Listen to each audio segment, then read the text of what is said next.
Hey everyone, welcome to my channel tonight.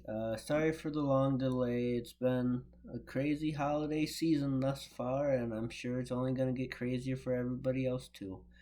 So tonight's video is going to be on a topic that is something that is near and dear to my heart, and that is the greatness of Gerald Brisco, the WWE Hall of Famer. Okay? Uh, I so I'm gonna go into just a little bit of when I first saw Gerry Brisco and what he means to me as a fan and as a man. And so first time I ever saw Gerry Brisco, because he and his brother Jack had basically retired a couple years before I was even born.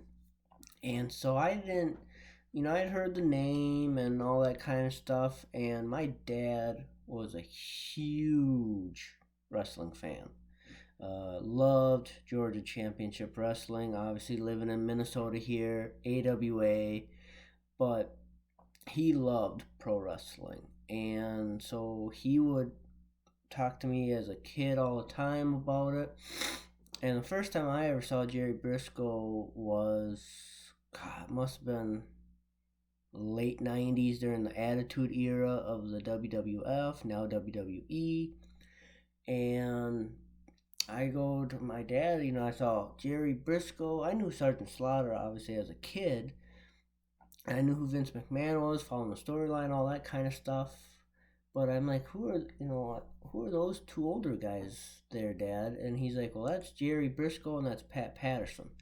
I'm like, well, who are they? And he explains to me what they've done in the business, obviously from a fan's perspective, and all that stuff. And I go, man, that's awesome. And when I love a topic, I want to know the history of it.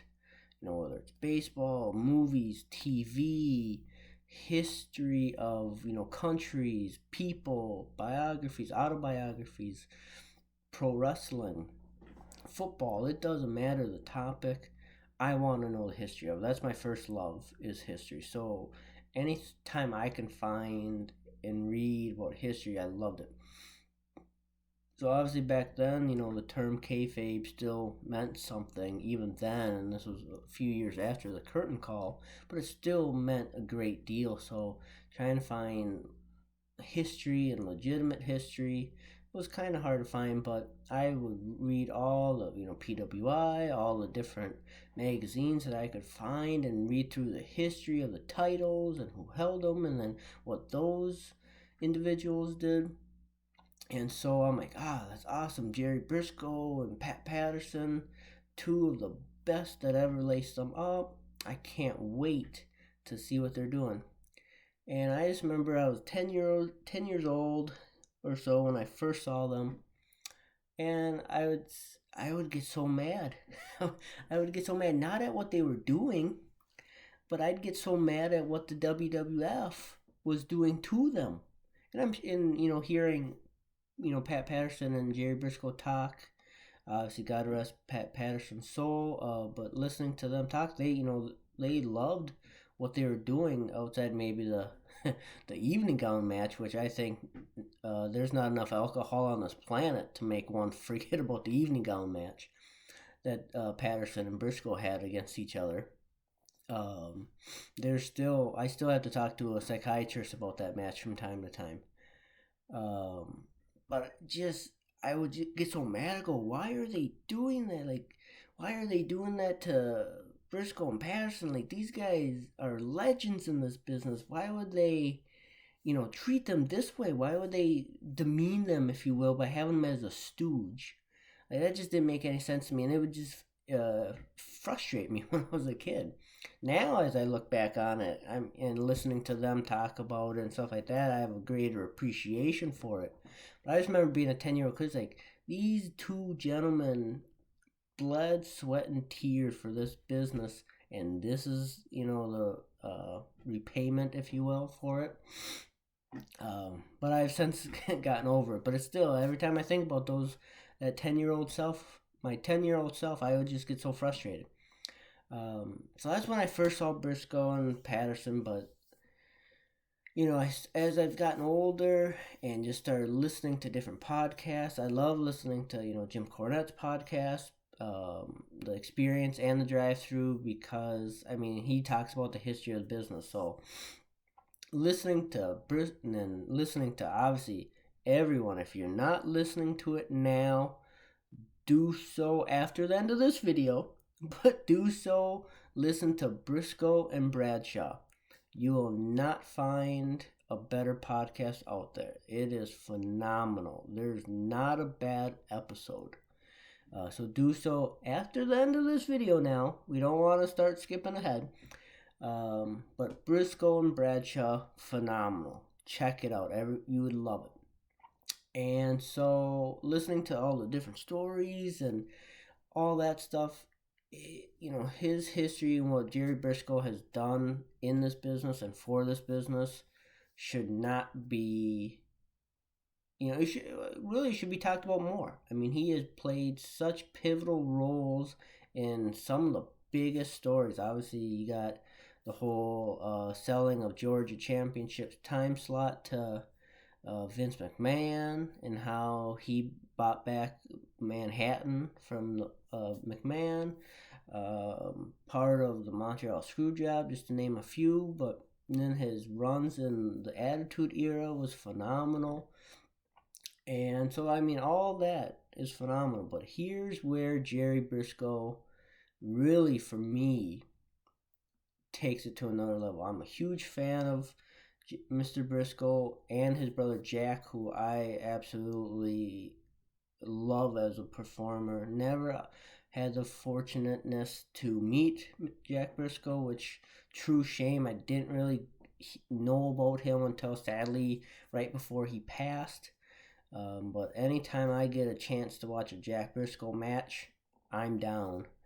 And some of my favorite matches are the Brisco brothers in Georgia Championship Wrestling against Steamboat and Youngblood.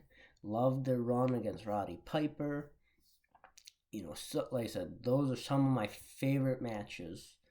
Jack Brisco is the champ in the early 70s, was lights out. You don't get much better than Jack Brisco. So that's kind of where that part starts. But let me tell you, when I joined Twitter and I saw Gerry Brisco on Twitter, I was like, alright, someone's probably running his account. He's not gonna interact. And then he started interacting and liking and commenting. And I'm like, oh my god, I get an opportunity. I grew up in a small podunk town in the middle of nowhere in central Minnesota. So meeting an opportunity to talk to a hero, let alone a legend in this business, guy that's done it all. All right, I'm up. Sign me up. And so we started talking and interacting, and then he followed me, which was like, oh, okay, can't get any better than that. You got Gerry Brisco following you, and he doesn't follow a lot of people. And so that means a great deal to me.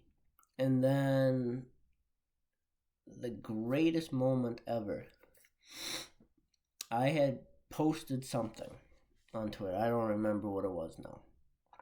But on his own, he sent me a private message. And the words of encouragement that he gave me, you just can't put it into words. You really can't. Here's a guy that never met me, barely knows who I am, met me on Twitter through a keyboard, and on his own sent me a private message of encouragement. That meant everything to me. There's not, when your heroes, when your idols sends you a message of encouragement, Keep your chin up, keep fighting, you got this. There's no greater feeling than that. Like, that means so much to me. And I had the hugest pleasure of meeting Gerry Brisco. My wife and I and our oldest daughter, only child at the time, but our oldest daughter, we were in the Minneapolis airport and we were walking down the long frickin' terminals to get to our flight, which is at like the very end. By the time we got done walking, we were probably already in Tampa. That's just how long it is. And I see, we're walking, and I got frickin' pushing a stroller. I got car seats hanging off me, and all of a sudden this little vehicle comes flying by, and I see this older gentleman on there, and oh, yeah, that's cool, Then all of a sudden he gets off, and they're just right in front of us. And he turns and looks towards, where we're coming from. And I just remember looking at my wife. I'm going to go, holy shit, that's Gerry Brisco. And she's like, the guy from Twitter? I go, yeah, the guy that, sent me that message. And holy shit, I didn't, think he was, just holy cow. And to backtrack just slightly there, so my in-laws have a home in the Tampa region, and I had sent him a tweet that said, hey, we're going down to St. Petersburg. Is the Bayfront Center still around? Which sadly it isn't.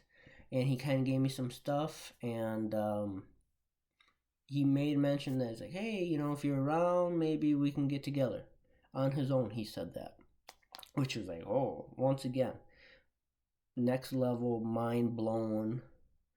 Holy cow. I never thought it was going to happen, and sadly it didn't. But the fact that he would say that, let's get together type of thing, hey, once again, can't get any better than that. So we're in the airport, and I see him, and I'm not one to go up to somebody and be like, oh my god, you're so and so, you're so amazing, all that stuff. Can I get an autograph? Can I get a picture? That's just never been my style, because I'm a big fan of, this is their privacy. Like, they're humans too. Like, they shouldn't, get people to bombard them and just go crazy and stuff. And I understand a lot of them probably love that. That's part of the fame of being famous, if you will. But so we're there, and we just happened to, he was standing looking around, and we just walked by him. I said, good morning or good afternoon or hello, Mr. Brisco. And he's like, hey, how you doing? And we just walked away. So my wife and I and our daughter walked up to this table in the terminal waiting for our flight. And I'm just sitting there going, God, that's Gerry Brisco. Like, I wanted to talk to him forever. Wanted to shake his hand, to say thank you, and just look him in the eye and tell him just how much I appreciate him and respect him and admire him for not for what he did in the ring, but for the messages that he has sent me. The, congratulations when I finally got a job, all of that stuff. That means a lot to me, and so I'm like, I'm never going to get this opportunity again. How many times does lightning strike? And so I finally get up the courage and I walk over to him. I see he's not waiting for anybody or talking to anybody. So I go up to him and I just say, Mr. Brisco, can I have a moment of your time? And he's like, yeah. I go, you don't know who I am, but you talked to me a few times on Twitter and stuff like that. And he asked me what my handle was, and I told him. And he remembered everything. Like, he remembered where I work, all of that stuff. And it had been probably 6 months to a year for him to remember me, nobody. Let me tell you, that was like another next level type of thing. And we talked for about 15 minutes. I got to shake his hand, and I told him how much I respect him and admire him, and I do. I still do to this day. He is one of my favorite follows on Twitter. Very interactive. Such a good man. I will be a supporter of his until the very end. There's nothing, he could call me tomorrow and ask me for something, I'd probably do it. Drop whatever I'm doing to help him, because, there's fandom, and there's an appreciation, there's admiration, and I can't tell you how much I admire him more as a man than I do for anything he's done in the pro wrestling business or anything he's done for the amateur wrestling business. Because, like I said, for him to remember me, this guy's been around for decades in the wrestling business, has met thousands of people, and for him to remember me, no better feeling. Nothing better. I admire, I respect, I thank you, Gerry Brisco, for everything. And I will continue to be a supporter. I can't wait to see what you do next. Everybody, check out Brisco and Bradshaw. You will not be disappointed. It is a phenomenal show. Alright, everyone, that's it for tonight. I can't thank you guys enough for following. If you like what you're hearing, please click subscribe. Please click the notifications. I'm looking to start ramping up again here. I have some ideas written down that I'm looking to start working on. If there's any topics that you guys like to talk about, want me to talk about, feel free. Otherwise, I will talk to you later. Bye.